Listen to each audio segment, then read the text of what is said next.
Bom dia, oficialmente. Dá um tempinho para todo mundo sentar. Eu vou apresentar a Glenda antes da gente começar.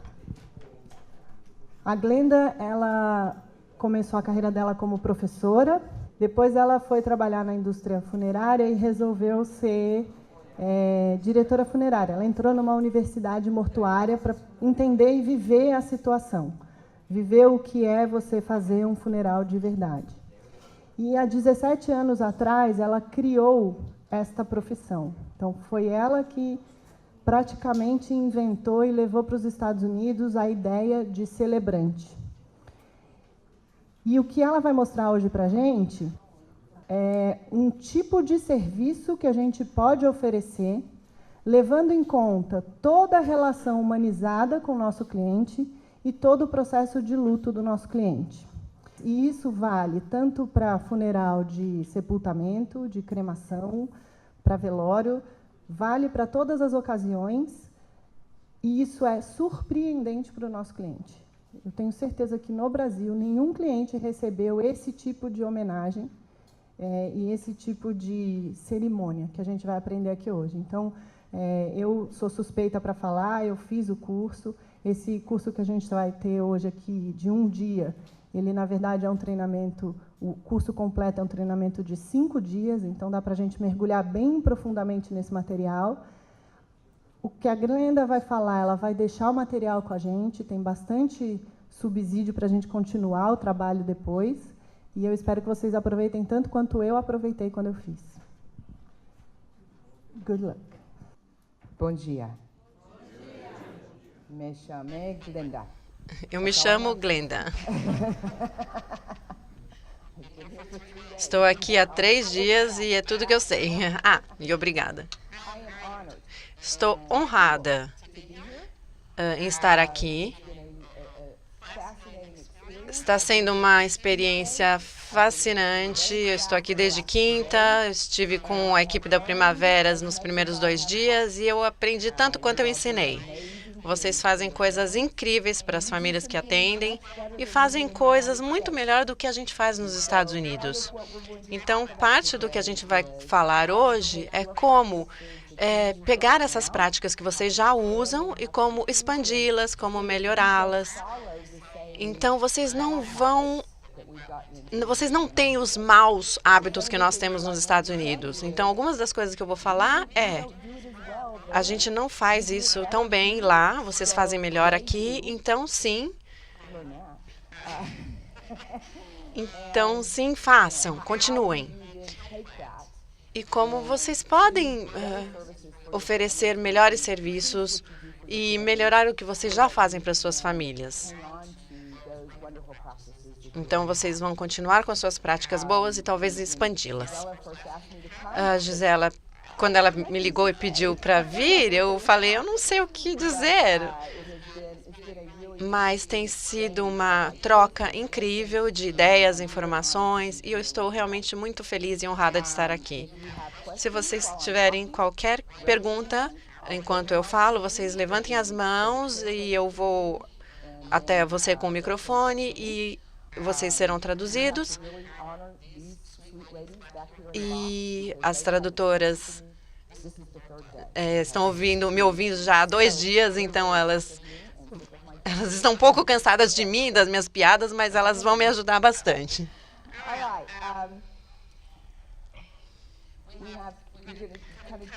Bom, vamos cobrir 3 sessões, 3 partes.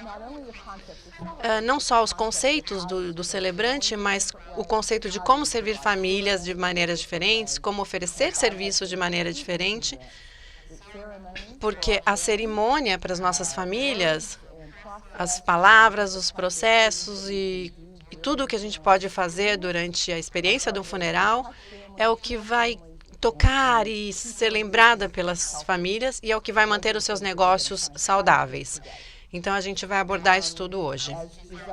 Como a Gisela disse, eu comecei a minha carreira como uma professora para crianças especiais. Então, vocês Vão me entender. Depois eu entrei na indústria funerária com o meu pai, Doug, que começou a sua carreira como um pastor. E ele também começou a escrever sobre o luto e a dor. Então, eu comecei a administrar a sua editora, com livros todos na área do luto e de lidar com a dor. Eu também hoje ensino num programa da indústria funerária da universidade. Me formei nessa universidade e depois comecei a ensinar. Eu sou uma celebrante, eu faço cerimoniais toda semana. A semana anterior, a minha chegada aqui, eu tinha feito 5 cerimônias, então eu tenho bastante trabalho.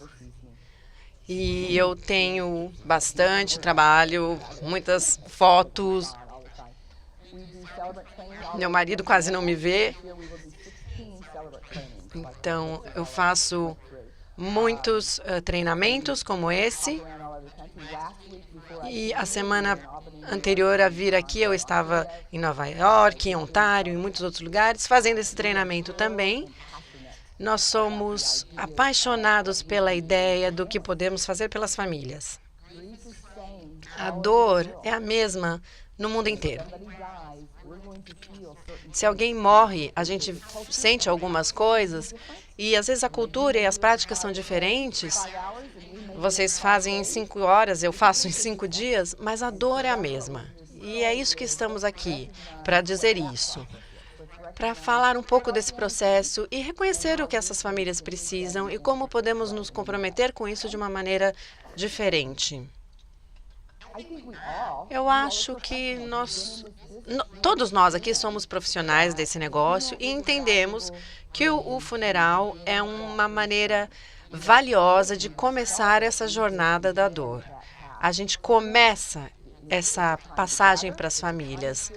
É a hora da cerimônia, é a hora de dividir a dor, é quando todos se reúnem com você para te dizer que eles estão com vocês. Você está me apavorando com isso, você sabe disso, né? Me sinto como uma modelo.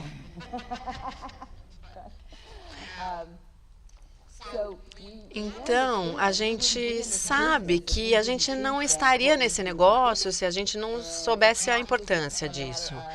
E não é só uma questão de remoção do corpo daqui para lá ou como fazer as coisas práticas, mas sim servir as famílias. Porque se a gente não tem essa vivência do luto, a gente tem consequências sérias.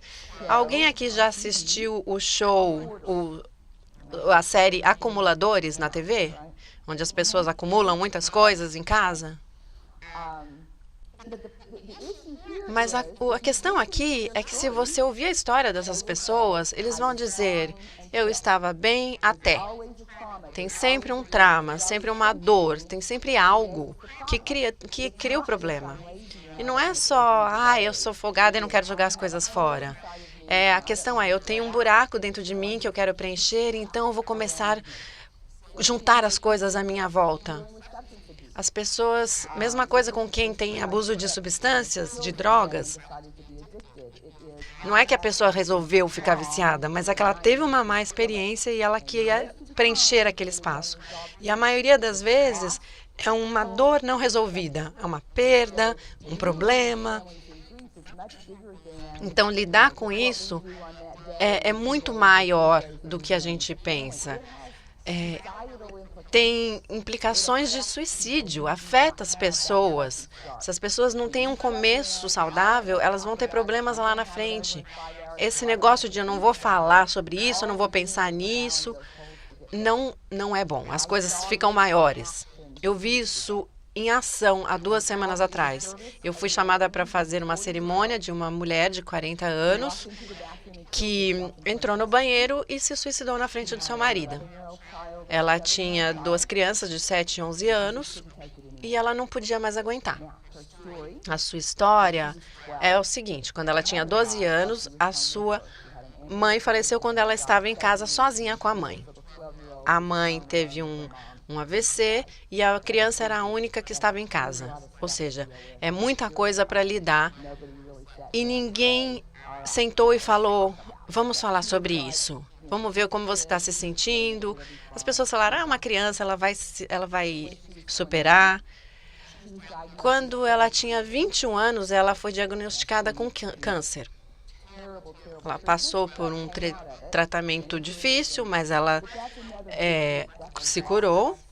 Mas, de novo, foi uma perda, foi uma mudança, foi uma dor. E, de novo, ninguém queria falar para ela, eu sei o quanto isso é difícil. Por que você está... as pessoas falavam, por que você está triste? Ninguém quis compreendê-la. Então, ela encontrou um homem que era um piloto de helicóptero no exército. E ele foi enviado ao Afeganistão e Iraque por 4 vezes durante seu casamento. Ou seja, ele estava muito mais fora do que dentro de casa. E isso criou um outro tipo de solidão e dor para essa mulher. Ela começou a acumular, ela começou a ser uma acumuladora e acumular coisas, ela não conseguia cuidar das suas crianças e ela ficou com depressão. Até que ela entrou no banheiro e se matou na frente do seu marido, criando um outro ciclo, porque ela tinha 12 quando a sua mãe faleceu e ela tinha um filho de 11 anos quando ela faleceu. Então, a coisa é muito maior, o efeito da dor na sociedade é muito maior.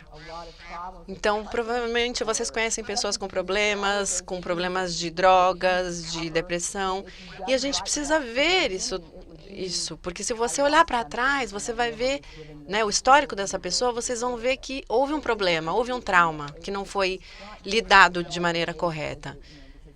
Então, isso no funeral é uma coisa muito importante. Vamos falar bastante disso hoje e como eu posso ajudar a satisfazer as necessidades dessas famílias e dá-los ferramentas para que eles continuem em frente. Isso é muito específico dos Estados Unidos e eu estou dando isso para vocês porque eu quero que vocês entendam as questões que nós temos lá para vocês não repetirem aqui. Quando a cremação começou nos Estados Unidos, e isso foi nos anos 70, no começo dos anos 80, nós começamos a ter muitas pessoas escolhendo a cremação. E nos Estados Unidos, isso machucou um pouco os nossos sentimentos. Mas por que isso? Porque ninguém mais queria comprar urnas, ninguém mais queria o funeral convencional, e nós não sabíamos como responder a isso, nós não sabíamos mais como lidar com essas mudanças. E eu faço isso da minha vida, eu trabalho na indústria funerária e eu faço embalsamamentos, então a gente ficou sem reação.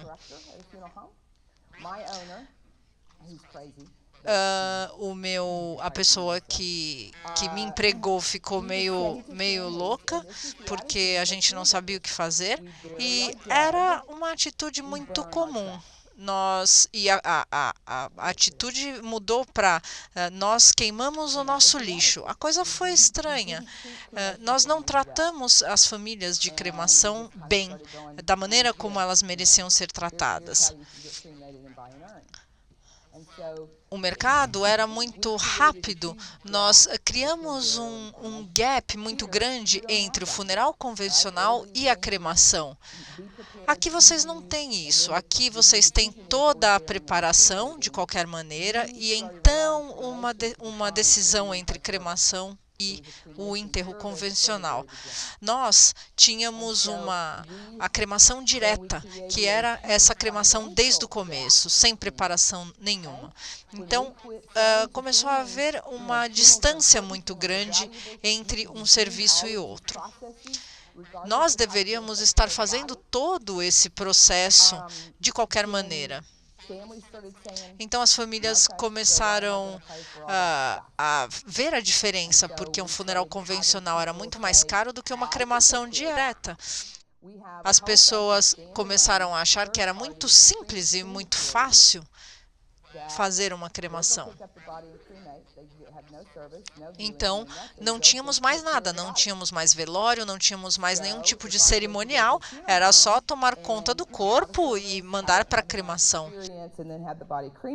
Mas, na realidade, o que era certo era fazer um cerimonial, fazer um serviço, e isso custaria muito mais do que $700, que é o preço da cremação direta. Então, começou a haver uma disparidade muito grande entre os dois tipos de serviço. Então, as pessoas achavam muito mais fácil, muito mais rápido fazer a disposição imediata, fazer essa cremação direta. Não façam isso. Não façam isso de maneira alguma, porque se vocês forem em qualquer convenção nos Estados Unidos, hoje o nosso desafio é esse. O nosso desafio é tentar mudar isso. Hoje, a cremação virou o inimigo, esse tipo de cremação, porque as pessoas estão perdendo dinheiro porque o valor está sumindo. As pessoas não veem mais valor em fazer um funeral. Então, era isso que é muito importante. Mais e mais as pessoas estão deixando de se afiliar a alguma religião, a alguma igreja. Vocês sabem, tanto quanto eu, que quando nós trazemos um pastor ou um padre que não liga para o que as pessoas querem, eles vão fazer uma propaganda deles mesmos, por assim dizer. Então, as pessoas não vão gostar disso. E é para isso que existem os celebrantes. Os celebrantes estão aqui para preencher esse gap, para trazer esse diferencial, essa personalização da cerimônia. As famílias querem experienciar a cerimônia de maneiras diferentes. Eu não conheço todos vocês, mas a indústria funerária nos Estados Unidos é um Titanic. Demora demais para mudar, demora demais para fazer qualquer tipo de movimentação. Então, é por isso que eu e meu pai começamos os treinamentos de celebrante em 1999. Nos Estados Unidos, em Vermont, por exemplo, há 2 meses eu estive lá dando um treinamento para pessoas como vocês, proprietários de cemitérios e crematórios, pessoas do negócio. E é muito difícil mudar o mindset das pessoas. Eu quero mostrar para vocês como as pessoas mudam, como as coisas mudam e como os costumes mudam. Em 1998, nos Estados Unidos, a cremação era 24%. Júnior, qual é o índice de cremação aqui hoje? 3%. E 24%, 25% na sua área, na sua região. Certo. Mais alguém aqui tem números? 6%. Você sabe que tem gente nos Estados Unidos que viria aqui para beijar os seus pés. Vocês têm mais números? 3%. Uau. Nos Estados Unidos, em 1998, o nosso número era 24%. Mudou muito rápido. Hoje, em 2017, o índice de cremações nos Estados Unidos é 51%. Em 2020, nós teremos alguma coisa como 54%.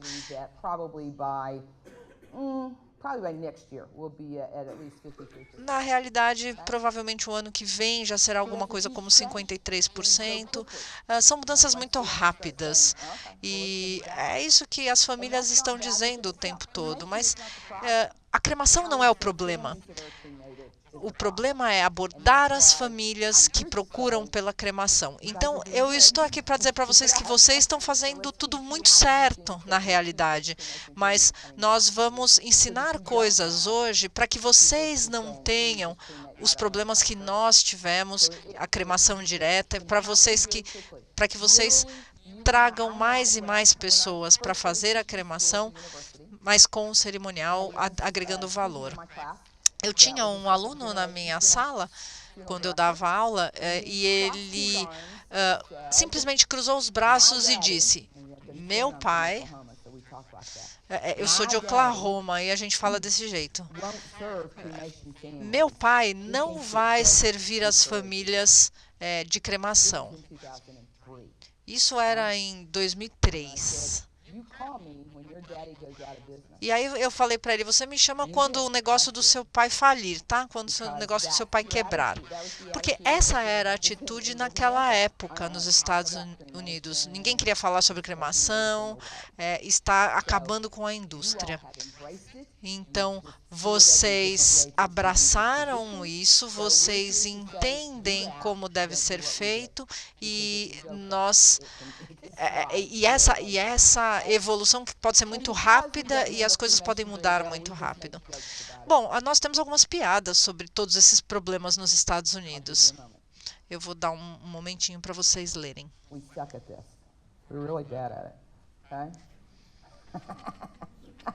We do. Okay? Those are probably funnier in English than they are in Portuguese.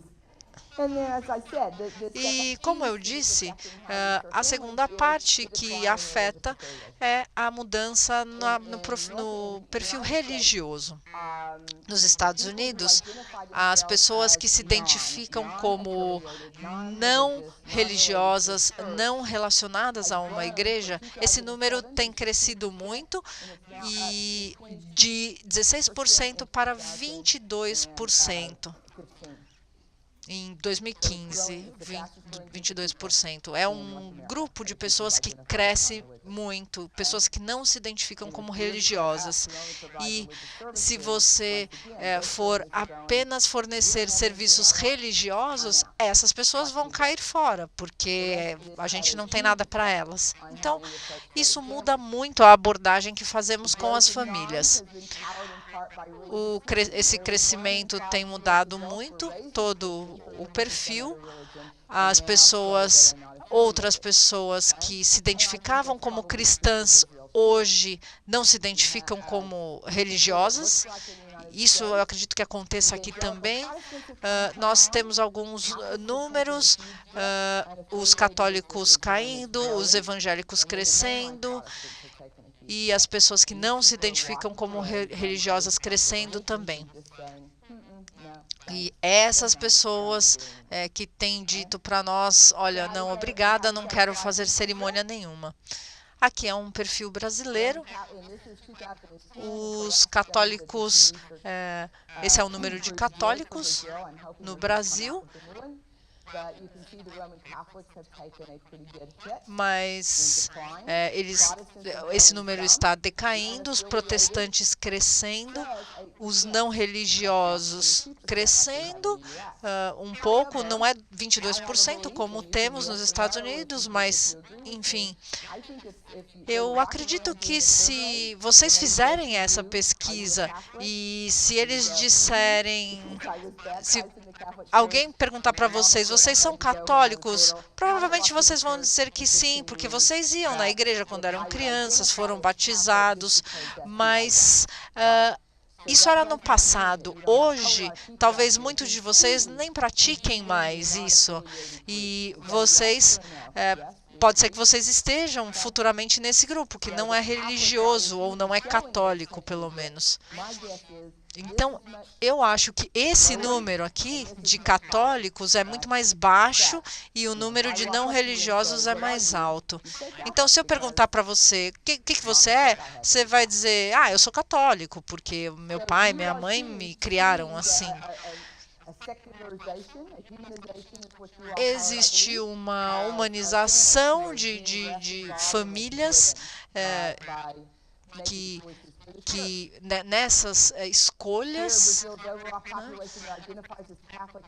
aqui temos novamente esses números das pessoas católicas, um número que tem decaído, e pessoas que não se identificam com nenhuma religião ou outras religiões que não cristãs. Mas isso tem acontecido no mundo inteiro. Então, se vocês pegarem a população total dos últimos 30 anos de não afiliados, ela com certeza cresceu bastante. E isso não é uma coisa anti-igreja, anti-católicos. Eu só estou falando que é o nosso costume. Se tiver uma lojinha e eu perceber que todos os meus clientes querem um Coca Zero e eu chegar e falar, eu não gosto, e eu falar, eu não gosto de Coca Zero, então eu vou oferecer Sprite, como é que eu vou ficar no negócio? Nossos clientes vão falar o que eles estão procurando. Então, a gente tem que entender isso e responder a isso, no lugar de dizer, olha, isso é tudo que eu tenho, isso é o que eu posso oferecer, porque agora vocês pegaram o mercado. Todo mundo está esperando que há um cerimonial, etc. Mas nos Estados Unidos mudou, então pode mudar aqui também. Então não façam o que é errado. Muito bem. E uma das grandes razões uma das razões, o porquê está mudando, são os millennials. Se você é um millennial, levante a sua mão. Se você tem entre 20 e 30 anos. Os millennials têm as melhores tecnologias e são francos, e eles cresceram num mundo de personalização. Eles cresceram num mundo de Snapchat, Facebook e todas essas redes sociais que falam, olhem para mim. Nós não somos parte da globalização mais. Sou eu. É como o Facebook, onde eu posso falar o que eu comi no café da manhã. Como se alguém ligasse, mas eu ligo e eu quero colocar. E, aliás, aqui em Brasil, vocês têm isso no Facebook, o sinal de curtir. E eu achei muito legal.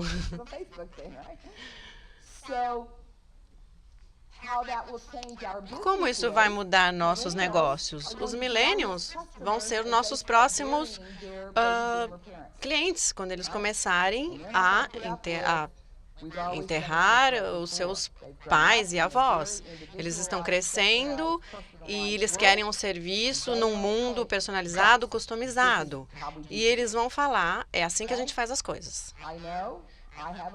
Eu sei, porque eu tenho uma filha dessa geração e eles não veem a hora de enterrar a mãe deles. Eles esperam isso. Já até escolheram a música. É o Ding Dong. A bruxa está morta. Eu sei, eu vou morrer um dia mesmo. Mas a cara do negócio de vocês vai mudar nos próximos 15 anos. Porque eles não vão fazer o que os seus pais, ou que a gente, ou que os avós faziam. Então, a gente tem que enfrentar essas mudanças. Ou seja, se preparem. Porque quando a vovó morrer e aquela tradição morrer, a próxima geração vai falar, a gente vai fazer do nosso jeito. A gente não pode depender no que a gente sempre fez. Então, vamos olhar o que essa geração mudou. Aqui, a geração silenciosa, que seria a geração do meu pai. O meu pai, ele fica ofendido quando eu chamo ele de velho.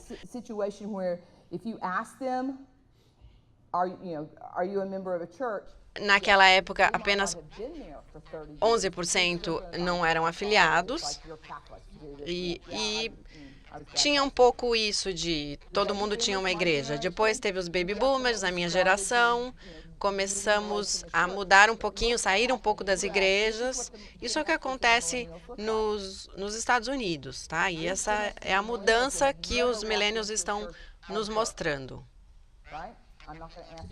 Eu não vou te pedir para vocês levantarem as mãos aqui para falarem de suas religiões, mas isso é o que está acontecendo nos Estados Unidos. Então, os funerais, as cerimônias que a gente estava fazendo não se adaptam ao que está acontecendo, a esses millennials. Isso é assim no Brasil.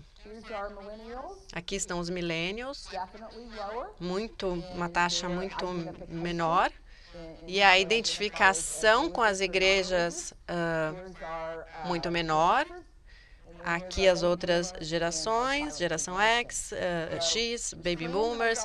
Ou seja, a tendência já começou aqui também e vai continuar. Vai continuar a crescer e esses serão os seus clientes entrando nas suas portas e procurando por algo diferente. Faz sentido? Alguém quer perguntar alguma coisa até agora? E depois, é claro, vocês também têm a questão de urbano e rural. A sua população urbana é muito menos católica do que a população rural. E o grupo de não afiliados também está crescendo e é maior. Ou seja, ontem eu estava falando sobre essa pesquisa da situação Vocês têm algumas ideias de como é na área rural? Quão diferente é da área urbana? Então, aqui a gente tem as áreas rurais, que são mais tradicionais, mas, de novo, quando os millennials começarem a entrar, mesmo nessas áreas, eles vão mudar lá também. Então, o que vocês veem aqui é uma mudança. É uma transformação. E vocês são espertos o suficiente para dizer, bom, o que vamos fazer com isso? Sabemos que os profissionais dessa indústria fazem as coisas bem tradicionais. Algo como a gente sabe como fazer as coisas, a gente vem fazendo isso há muito tempo, eu sei como vai ser, e de repente tudo está de ponta cabeça. Meu Deus, eu tenho famílias querendo coisas diferentes, músicas diferentes, com outras palavras. Então, vocês têm que estar preparados, porque a vida está mudando. Mas se a gente ficar no mesmo lugar, a gente vai sair do negócio. Eu não sei muito bem aqui no Brasil, mas nos Estados Unidos, nos anos 80, todo mundo, na sexta-feira, ia para Blockbuster tirar um vídeo. Vocês tinham isso? Onde vocês podiam alugar um filme? Vocês ainda fazem isso? Se a gente esperasse, esperava alguém chegar com um filme, a gente ficava esperando a pessoa não pegar aquele filme que a gente queria. E o que aconteceu depois? Netflix. A Netflix veio com uma ideia melhor. E sabem o que aconteceu? Vocês não acham mais nenhuma Blockbuster nos Estados Unidos, a não ser uma lojinha no Alasca. Estou falando sério. Porque o Alasca é sempre o último a receber as coisas. A Netflix tirou a Blockbuster do negócio. Eles tiveram uma ideia diferente, eles sabiam o que o cliente queria, eles usaram tecnologia e a Blockbuster sumiu. A gente nunca acreditou que isso podia acontecer. E nós, como da indústria funerária, também achamos que isso pode não acontecer com a gente, mas pode. A gente pode estar fora amanhã. Eu falo com muitos diretores funerários dos Estados Unidos e eu acho que os próximos anos vai ser um dos mais críticos na nossa profissão, porque os nossos clientes estão mudando o mundo, nossa cultura, nossas crenças, tudo está mudando e a gente tem que mudar junto. A gente tem que pensar de uma maneira diferente. Bom, O que a gente faz nos Estados Unidos, muito comumente, e vocês devem ter isso também, é que uma pessoa chega numa funerária e fala: a gente não tem um padre, um pastor, a gente não vai na igreja. Então, a funerária diz: não tem problema, eu tenho alguém para você. E aí a gente chama um pastor, alguém, uma pessoa que vai ficar lá por uns 5 minutos, vai colocar o nome da pessoa lá no discurso dele, e a gente espera que ele fale o nome corretamente, que às vezes isso nem acontece. Uma vez um diretor me ligou e falou que chamou o marido, o falecido, o marido da mulher, pelo nome do cachorro. Ou seja, eu paguei milhares de dólares por um erro. Então, essas pessoas eles vão falar de uma maneira nada emocional, vão falar a mesma coisa todo dia para qualquer um. E a família fica lá se sentindo chateada ou então ignorada. E a funerária fala: não, tudo bem, fiz meu trabalho, ofereci, ótimo. E as famílias saem de lá se sentindo completamente vazias. E é assim que eles se sentem. Com sono, entediados, chateados.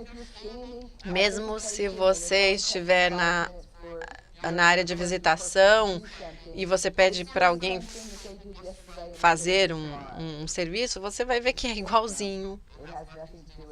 E você vai ver que não tem nada com você, não tem nada com o que você fez na sua vida. Nossas famílias estão mudando. Eles merecem algo melhor. E depois temos o pregador, que é chamado para o altar. Vocês têm isso aqui?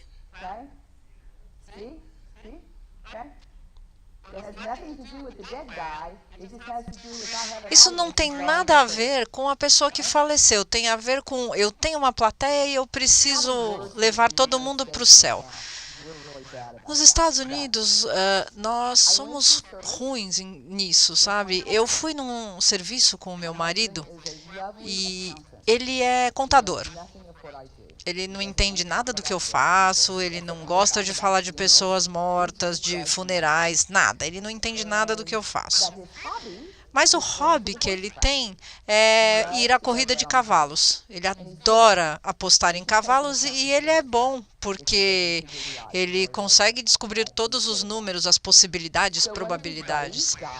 E um dos amigos dele faleceu e nós fomos no funeral dele e tinha um desses caras lá, um desses pastores, e que queria levar todo mundo para o céu. E ele disse: eu não conhecia o John, mas... E nós não temos certeza de quem o John era, mas nós sabemos quem ele vai ser. Bom, e foram mais 45 minutos e ele ficou tentando dizer que todo mundo ia para o céu e que ele ia salvar todo mundo. Enfim, ficou fazendo uma propaganda dele mesmo. E eu queria pular no pescoço daquele cara e tirar ele de lá, porque meu marido me segurava para eu não levantar da cadeira. Porque ele ignorou a família, ele ignorou o falecido, ele ignorou tudo, as crianças, os filhos, o sofrimento das pessoas que estavam ali. Era tudo sobre ele, ele falava sobre ele praticamente.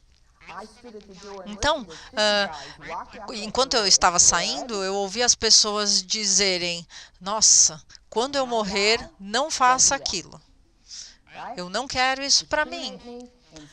Me crema e me joga em algum lugar bonito, porque eu não quero aquele tipo de serviço, eu não quero esse cerimonial. Então, esse é o efeito que um cerimonial ruim ou um serviço ruim tem.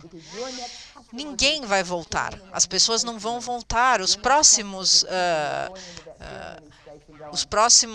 pessoas que vão voltar são aquelas que estão ali. E eles não vão voltar. Então, nós temos que considerar como nós vamos mostrar o nosso negócio. E como é que a gente faz isso? Quando as pessoas vão no nosso negócio, na nossa empresa, no nosso cemitério, para homenagear algum ente querido. Então, nós já falamos nisso, nós acreditamos que o processo tem valor, é importante para a jornada do luto, inclusive, e como é que nós conseguimos atingir esses objetivos? Para aqueles que não têm religião, eles não veem valor num ritual que não tem nada a ver com eles. Eles não ligam para a missa, para o rosário. Então, assim, não tem nada a ver com eles. Eles não veem valor nesse tipo de coisa. Então, eles acabam sendo essas pessoas que não querem nenhum tipo de cerimônia. O que eu estou dizendo para vocês é que vocês estão ou 20 anos atrás ou 20 anos para frente. Por quê? Porque nós estamos tentando consertar os erros. Vocês conseguem evitar os erros.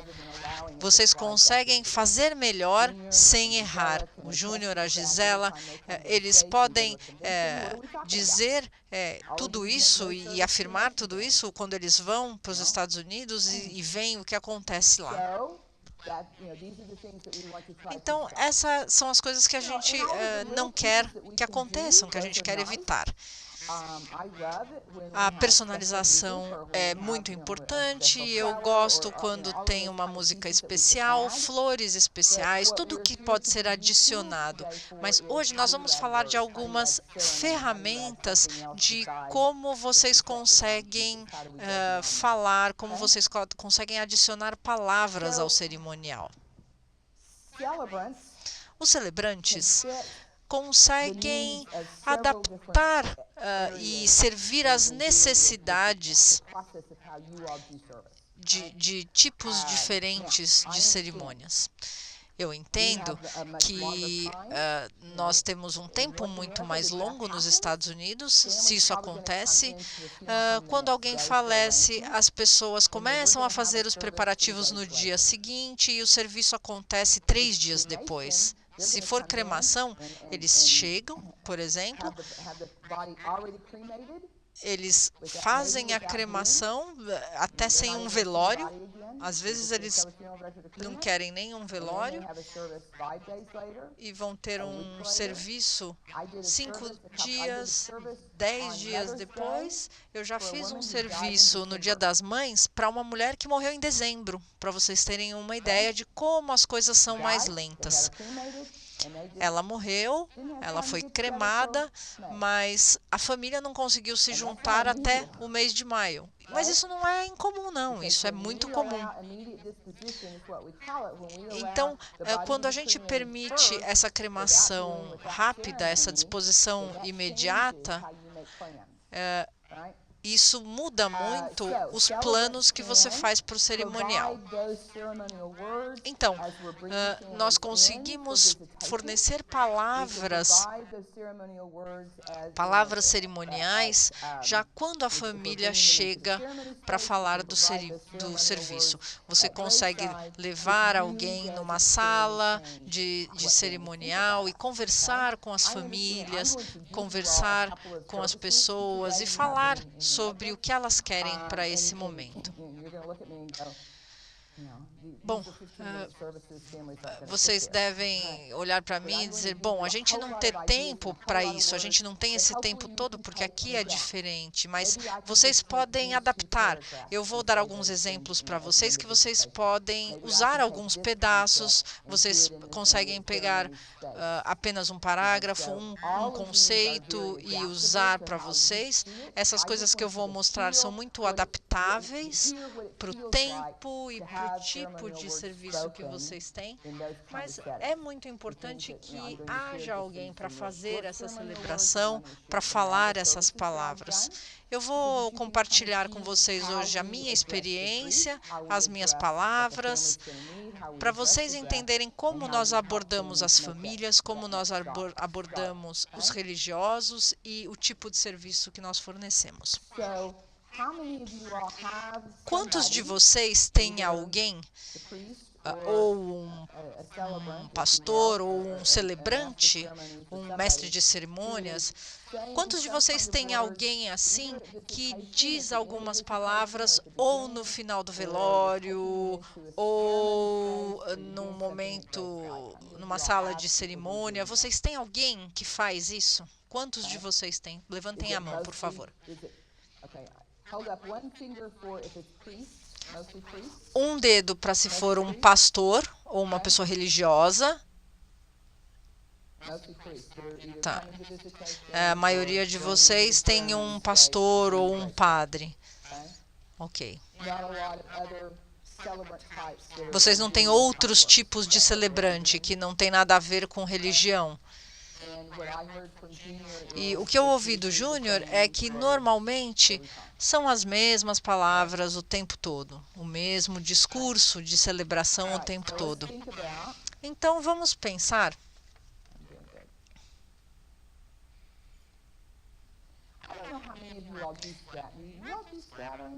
Vocês fazem aspersão de cinzas?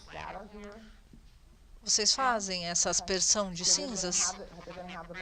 Então, primeiro é o corpo, o velório, a cremação e daí depois é a aspersão de cinza, certo? Essa é a ordem. Uma vez, uma pessoa me disse que ele poderia levar que vocês poderiam levar consigo as urnas e ficar com vocês. Quanto tempo leva aqui para pegar a urna das cinzas? Quando tem uma cremação, em quanto tempo vocês entregam a urna? Uma semana? 3 dias? Depende. Mas quando eles vão pegar a urna, quando a família volta para pegar, vocês têm alguma cerimônia para isso? Existe algum cerimonial, alguém entrega e diz algumas palavras? Bom, nos Estados Unidos, quando vocês voltam para pegar a urna, você vai entrar, vai assinar um papel e vai te dar a urna.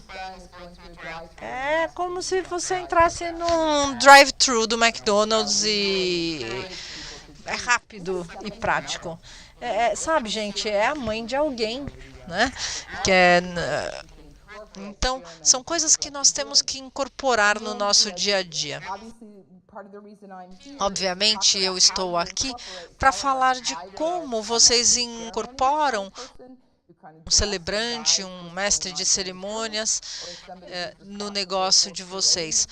Alguém que pode ser responsável por criar as palavras. Enfim, bom, vamos falar um pouco de nós. Os celebrantes começaram na Nova Zelândia e na Austrália nos anos 70. Nesses países, as pessoas não têm religião muito, não existe uma população muito grande religiosa. Então, o que eles tinham para casamentos e funerais era a igreja tradicional. Então, as pessoas dizem o que elas querem, as pessoas disseram, não, nós não queremos nada disso, e o governo começou a licenciar pessoas para serem celebrantes civis, e essas pessoas podiam fazer tanto casamentos como funerais. Provavelmente 60% dos funerais na Austrália são feitos por celebrantes, e tem práticas parecidas com as que nós temos. Tem a cremação, tem as funerárias lá são como aqui, separadas, e eles vão primeiro nas funerárias, vão no crematório. Na Austrália e Nova Zelândia é 90% de cremação. Ninguém faz um funeral convencional, ninguém enterra. Então, existe todo aquele processo, vão para a funerária, vão para a cremação, e assim que é feito. Doug, esse é meu pai, é um homem fantástico.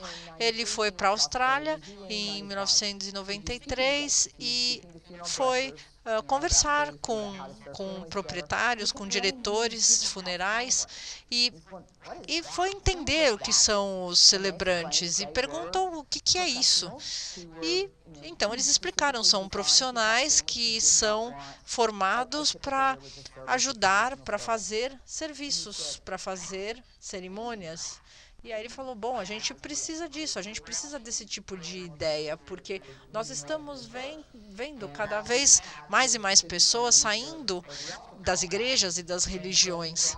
E aí ele trouxe esse conceito para os Estados Unidos e nós ficamos pensando nisso por uns 3 anos. E aí, em 1999, nós finalmente começamos a fazer esse curso. Nós não somos uma empresa grande, nós somos uma empresa familiar em Oklahoma. É o Doug, eu, minhas 2 irmãs, e quando minha mãe estava viva, ela também fazia parte. Tipo, tem que fazer o teste de DNA para entrar na nossa empresa.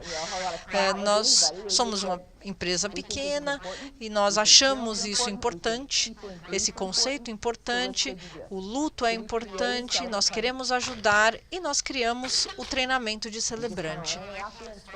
E começamos a viajar aos Estados Unidos e dizer, as famílias precisam de uma coisa diferente, as famílias não querem a abordagem profissional. Então, para a gente, um celebrante é uma pessoa que procura atender às necessidades das famílias durante o período da perda. Eles oferecem funerais, serviços personalizados que refletem a personalidade e estilo de vida do falecido.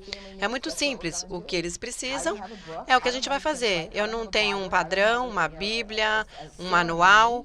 Eu não tenho nada. Cada vez que eu sinto com uma família, eu vou planejar um serviço diferente.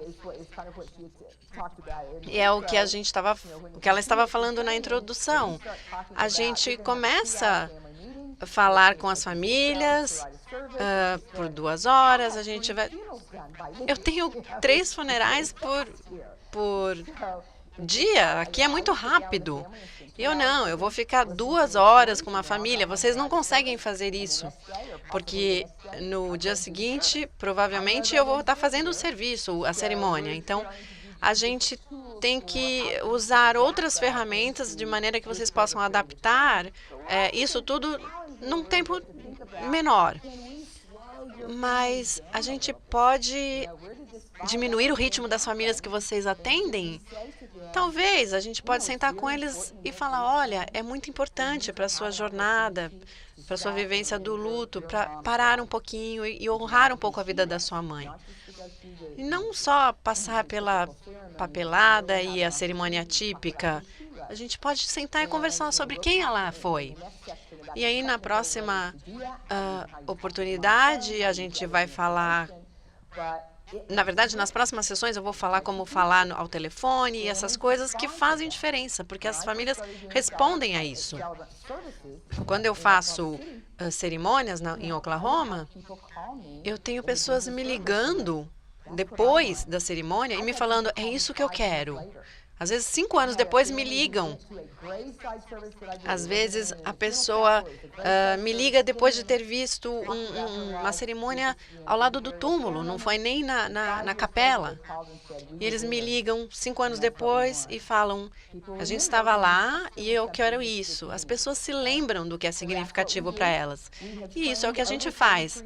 Já treinamos mais de 3.000 celebrantes, na maioria das vezes nos Estados Unidos, mas temos sorte de estar aqui e outros países como nas Filipinas, Guatemala, mas na maioria das vezes nossos celebrantes são americanos e treinamos 3.000 nesses anos todos. A gente identifica quem na verdade precisa. O mais importante que eu quero dizer aqui é que não precisa ser um problema. Se alguém quiser, realmente a vovó quiser muito um padre, tudo bem, ele pode chegar lá, fazer as suas orações e depois a gente pode fazer a cerimônia. onde as pessoas se juntam e você fala outras palavras. Eu posso dividir aqui o palco com outros celebrantes, com um padre católico ou um pastor, ou com um pastor da Igreja Adventista do Sétimo Dia. Tudo bem, não precisa ser uma coisa, não, você não pode. Sim, vocês podem, vamos ver como a gente vai fazer isso junto, como a gente vai fazer uma cerimônia mista. Bom, as firmas de maior sucesso nos Estados Unidos e Canadá são aquelas que começaram a dizer, se vocês têm uma pessoa de confiança que você quer, o pastor, tudo bem, mas se você não tem ninguém, eu tenho um celebrante. Porque essas pessoas, eles não estão ajudando muito o seu negócio. Eles são padres, eles estão lá só para fazer a oração e ir para casa. Eles não estão ajudando o seu negócio. Então, vamos falar com alguém que vai investir no que é melhor para suas famílias. O grande problema para todo mundo que está usando o celebrante, vamos falar um pouquinho mais tarde também sobre como oferecer esse celebrante, mas é como articular isso. Falar, sabe, a gente temos uma coisa diferente, vocês querem falar sobre isso, mas falamos isso quando? Quando vocês vendem um plano ou quando a morte já aconteceu. E a gente tem momentos para dizer, sabe, a gente tem alguma coisa diferente aqui que pode fazer da sua cerimônia personalizada, importante, única. Muitas pessoas, nesses casos, vão dizer, não, eu não quero nada especial ou personalizado. E vocês vão falar, tudo bem, então a gente precisa de um pouco de coragem e habilidade para ver como isso vai funcionar para vocês, como vocês podem adaptar, como vocês podem informar, oferecer, mas é uma coisa que vocês têm que trabalhar. Eu estava falando isso com o Júnior ontem. Toda a empresa quer se diferenciar do resto do mercado, e isso é uma maneira. Se você oferece esse lado que conta, que fala um pouquinho de sentimento e que está dentro do nosso negócio, isso vai ser um diferencial. Como eu disse antes, um celebrante típico, ele vai encontrar com a família por 2 ou 3 horas, depois ele vai preparar o serviço com a funerária, vai preparar o serviço, criar umas lembrancinhas e conduzir a cerimônia. Vocês têm que adaptar isso. E como esses celebrantes estarão disponíveis para ir às cerimônias, no espaço apropriado, ou ao lado do túmulo, ou na cremação. Tem muitas oportunidades, muitos momentos. Temos que começar a pensar em nossa profissão menos como profissionais funerários e mais como especialistas em cerimônias. Porque toda vez que a gente falar com aquela família, a gente tem que pensar que é uma cerimônia e a nossa abordagem vai ser diferente. Porque se a gente só falar dos fatos, dos nomes, não, vamos fazer isso um pouco diferente. O que essa informação pode me dar para a cerimônia? Faz uma diferença enorme como a gente aborda essa questão. Então, acreditamos que quando a gente engaja as famílias, eles entram mais no processo, eles também ficam mais engajados em comprar mais flores, outras, ou então um túmulo melhor. As famílias sentem que quando o profissional está engajado com eles, eles podem gastar mais dinheiro, isso é provado. Então, se nada mais for uma razão para vocês considerarem usar isso, essa também é uma razão. Eu vou fazer um serviço aqui para vocês, uma cerimônia aqui para vocês. Está impresso no final do seu livro, mas vocês podem ouvir a tradução. Esse é um menininho que tinha 7 anos.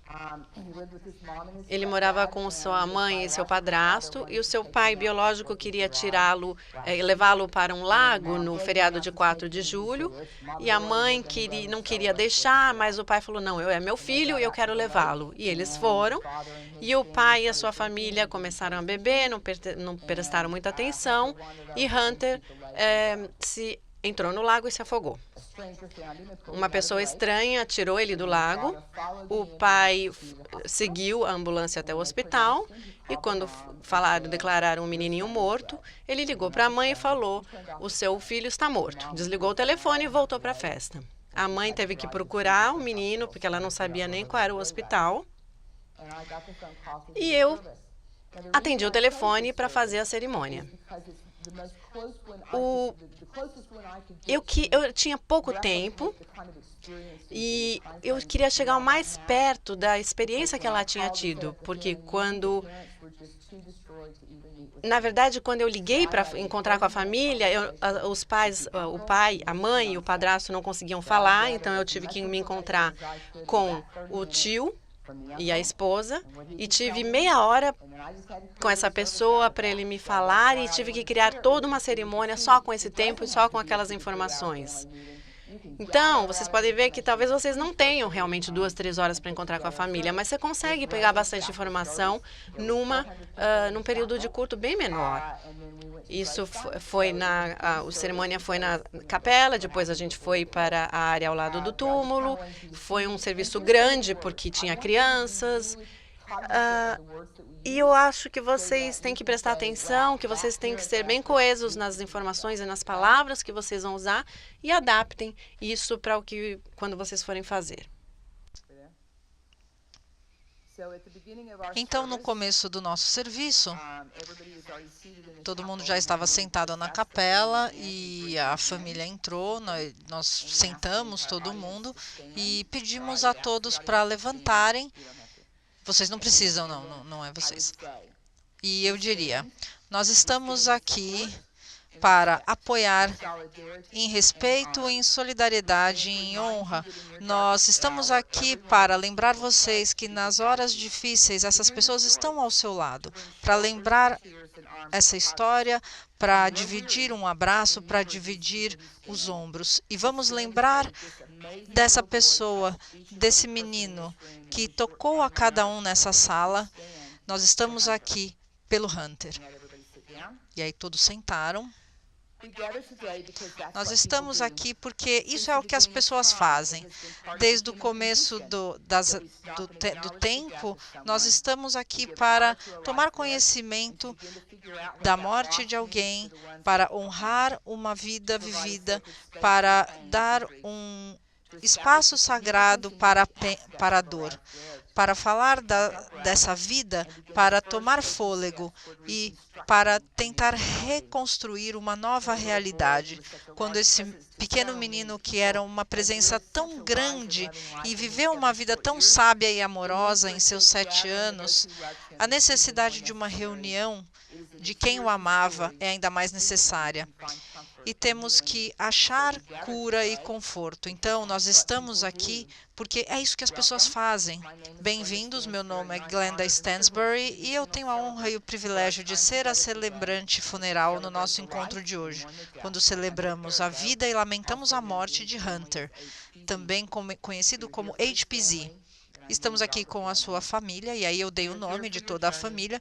Estamos aqui por essa jornada, estamos aqui para as memórias, estamos aqui para os seus tempos de alegria e momentos de tristeza. Estamos aqui. Em nome da família, agradeço por estar presente nesse momento tão importante. Hunter fazia a sua vida através da escola, através do futebol. E a todos que viajaram tanto para chegar aqui, vieram de longe, muito obrigada por vir compartilhar as histórias, prometer à família que vocês vão se dedicar a acompanhá-los nos dias e semanas que virão. Para os pequenos amigos que estão aqui, sabemos que isso pode ser muito confuso. Há muitos adultos aqui que irão ajudá-los a entender por que você está aqui pelo seu amiguinho Hunter. Há raiva, choque, descrença e um desânimo que gira em torno dessa sala. Mas há também memórias, sorrisos, amor e gratidão, que cada um de vocês tem que trilhar um caminho por Hunter. É na aceitação de todas essas emoções que vocês podem reencontrar um caminho de volta. Hoje, ouviremos as pessoas que mais o amaram, ver fotos dos seus tempos favoritos e em seguida vamos acompanhar Hunter em sua última viagem, enquanto colocamos suavemente, com todo o carinho e cuidado, no lugar onde ele estará. Legos, videogames, tartarugas ninjas, a sua pequena irmã Aubrey, o iPad, sua mãe, seu pai, sua família. Essas eram as coisas que Hunter amava. Desde o momento em que entrou no mundo, em 24 de março de 2009, ele trouxe uma alegria incrível, energia, inteligência e amor expansivo para o mundo. Ele era um mestre no Lego. Ele conseguia derrubar os inimigos em Call of Duty, assistia TV com sua mãe ou simplesmente sentava na cama e beijava e conversava com a sua irmãzinha. Ele estava feliz, contente e tinha sabedoria além dos anos de idade. Ele conseguiu trilhar o caminho com os adultos do seu mundo. Ele sabia que a vovó era uma boa companhia para ir ao Walmart. Ele tirava o seu pai da cama e o seu tio para ir comprar Legos novos, para ir assistir Tartaruga Ninja. Ele um dia chegou no quarto do pai e falou: "Pai, você vai ficar aí o dia inteiro mudando de canal? Levanta daí, vamos fazer o mundo acontecer, vamos fazer a vida acontecer." No livro Pequeno Príncipe, que todos conhecem, é um livro sobre um garoto muito sábio que dizia que as pessoas grandes não compreendem nada sozinhas e é cansativo para as crianças estarem sempre explicando as coisas para eles. Mas por toda a atenção que Hunter recebeu, ele deu mais, muito mais em troca. Ele não era malcriado, ele não era mimado, ele sempre cuidava da sua mãe e da sua irmã. Eles eram um trio de guerreiros. E nada separaria essa família, até que aquele dia horrível, terrível aconteceu. Você olharia para esse menino e diria: "Uau, ele vai arrasar corações." E agora todos estão com o coração partido por ele. Então respire fundo, concentre-se em saber e entender esses momentos, porque estamos aqui por Júnior, por Elizabeth, pela mãe, pela família de Hunter. Como todo mundo que brinca com os Legos sabe que a construção, a base da construção é o mais importante. Todas essas pessoas aqui são a base de Hunter, estiveram com ele o tempo todo e agora todos trazem aqui seus sentimentos, sua tristeza, sua bravura para fazer a coisa que mais difícil que já fizeram, honrar a memória de Hunter. E aí a família de Hunter levantou, falou algumas palavras. Vocês podem fazer isso, vocês podem fazer isso para honrar a vida de uma pessoa. Isso leva 10 minutos. Bom, depois eu voltei e continuei. Como tenho certeza de que todos nessa sala sabem que a música do filme Lego é Everything is Awesome, tudo é incrível. É uma melodia que vai ficar na nossa cabeça o dia inteiro. Mas hoje nada é fantástico. Hoje está tudo muito longe de ser fantástico. E seria fácil olhar para os vazios e pensar que sempre vai ser assim, que nunca vai existir um dia fantástico e maravilhoso de novo. Mas agora vocês são os porta-vozes e os guardiões das histórias de Hunter. Mesmo em 7 anos, ele deixou lembranças que vão durar a vida inteira. No começo, essas memórias vão ser difíceis, vão trazer lágrimas, mas na jornada do luto, vocês vão transformar essas memórias em sorrisos e em gratidão. Gratidão por saber que vocês conviveram com esse menininho. Os pais não estão aqui para enterrar os filhos. Estamos aqui quando eles entram, mas não queremos estar aqui quando eles vão embora. Este é um sofrimento muito grande que todos estão passando. Temos que tentar redefinir A maternidade, por exemplo, quando alguém pergunta quantos filhos você tem, temos que tentar redefinir tudo. Temos que ver esse vídeo de um garoto que estava sempre protegendo sua irmã e sua mãe. Tudo é único sobre Hunter. Raiva, tristeza, depressão e uma alma que se sente vazia. É assim que nos sentimos hoje. Há muitas perguntas a serem feitas, responsabilidades a serem determinadas, consequências. Muitas vezes é muito fácil colocar o seu sofrimento de lado e tentar focar nas coisas fáceis, práticas, lógicas. De repente, passa um ano e sabemos que aquela tristeza toda está lá, tão forte como no início. A parte mais difícil dessa jornada será encontrar equilíbrio e consolo no meio desse caos. As pessoas mais importantes, e a pessoa mais importante nessa história é Hunter. Não vamos nunca perdê-lo de vista. Seja companheiro para a família. O vazio do coração deles ficará especialmente grande e difícil nos feriados, nos aniversários. Mandem um cartão, mandem um e-mail, digam palavras para dizer e para mostrar que vocês se lembram de Hunter. No Dia das Mães, no aniversário de Hunter, essa perda vai ser pungente e assustadora. Nada é tão importante para uma família como ouvir o nome do filho. Nunca deixe de chamar o nome de Hunter. Cada vez que você conta uma história sobre ele, você traz uma centelha de amor, você traz a memória dele para o mundo. O seu nome é o portal para o passado e para o presente. Lembre-se que as pessoas em luto precisam de palavras, precisam se esconder, precisam de abraços, precisam de silêncio. E isso é muito importante. Pequeno Príncipe nos diz de novo, é somente com o coração que se pode ver corretamente que o essencial é invisível aos olhos. Então, nós convidamos você a levar uma peça de Lego. Leve com você, tenha no seu carro, na sua carteira, e pense no Hunter, e sorriam. Ao sair desse lugar, vá para o seu dia sabendo que a sua vida foi tocada por uma vida especial, um espírito envolvente, um menino que trouxe alegria e luz. Abrace o exemplo de Hunter, tenha gratidão e que esse exemplo seja parte da sua vida, da sua rotina.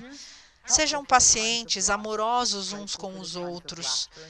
Compreendam as lágrimas. Seja útil para o seu amigo e honre a memória de Hunter. Então, essa era a urna dele. Então, depois dessas palavras, nós fomos para o funeral. Uma criança deveria brincar na terra e não estar debaixo dela. Ele vai estar cantando canções no céu, vai estar construindo Legos feliz, correndo, brincando. Agora é a vez de vocês de velar, de estarem juntos, de compartilhar a dor, a sua solidão, o seu silêncio. Agora é o seu tempo de começar a transformar todas essas histórias em imagens, em memórias que irão estar com vocês todos os dias. Ninguém está morto até que seja esquecido. Conte as histórias de Hunter, as lições, os exemplos. Desta forma, ele vai permanecer vivo nos seus corações. Aceite os anjos que vêm a você de forma humana. Aproveite o conforto das palavras, os abraços, as atitudes de carinho. Agora, esse é um solo sagrado que você pode vir visitar, para conversar, para sentar calmamente, para lembrar de Hunter. Embora a sua luz seja mostrada por tão pouco tempo, o calor do espírito de Hunter estará sempre conosco. Nunca será o suficiente, mas algum dia será o suficiente para você fazer essa travessia. E você vai olhar para o céu e vai pensar que em cada uma daquelas estrelas Hunter vive, que ele está no céu à noite. Então nós fizemos uma bênção. Peraí, só um minuto. Júnior me disse que a parte favorita do Hunter na caixa de Lego eram os bonequinhos. Ele amava as pessoas, o Hunter amava as pessoas. Então, vocês podem também colocar rosas para colocar sobre a urna dele, para dar significado e mostrar o amor. Então, vamos fazer a bênção agora e aí vamos dar o nosso adeus final. Abençoado seja Hunter, abençoado por trazer energia, entusiasmo, amor e luz a esse mundo. Abençoado seja por cada Lego que você criou, abençoado seja por proteger a sua irmã e a sua mãe. Abençoado por tocar cada pessoa que está aqui e que encontrou o seu rosto e o seu espírito tão lindos. Abençoado seja Hunter, pois esse não é o final que você merecia e que esperávamos. Você sempre terá 7 anos, você sempre será um menino incrível, você sempre terá causado uma impressão duradoura e terá trazido um legado imenso para uma criança tão pequena. Nós o honramos e nós o amamos. E aí fechamos a oração. Querido Deus, esteja com cada pessoa aqui presente, porque eles precisam achar o caminho deles nesta vida. Confiamos em seus braços, no seu conforto, no seu espírito que vai acalmar as nossas almas. Pelo presente de um exemplo de vida abençoada como a de Hunter, nós agradecemos. Pela reunião de amigos que estão aqui, nós agradecemos. Pelo conhecimento de que o amor e a orientação podem trazer conforto, nós agradecemos. Agradecemos pela oportunidade de capturar memórias e mantê-las em nossas almas. Por todos os presentes, agradecemos. Deixe-nos ir em paz. Em seu nome e pela memória de Hunter. Amém e amém. Então, esse foi o serviço do Hunter. Então, vocês vão ter uma família que está lá por 20 minutos? Sim, sim, mas vocês podem pegar partes disso. Partes dessas palavras, usar no velório, usar no momento do funeral e mudar um pouco a vida daquela família. Eu quero que vocês vão com essas palavras. Vocês têm alguma pergunta? Vocês querem comentar alguma coisa? Bom dia. Bom dia. E Caio, do Complexo Vale do Cerrado, Goiânia. E quando a senhora faz o cerimonial, não é... A senhora redige primeiro. Depois de feita a redação, é mostrado para a família, para discutir com eles? Não? É uma surpresa. Essa parte. E não há questionamentos? Não era isso que eu queria? Não. Independente de religião.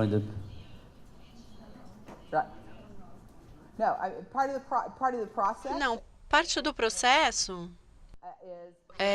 quando eu encontro com a família, no telefone ou pessoalmente, eles confiam em mim.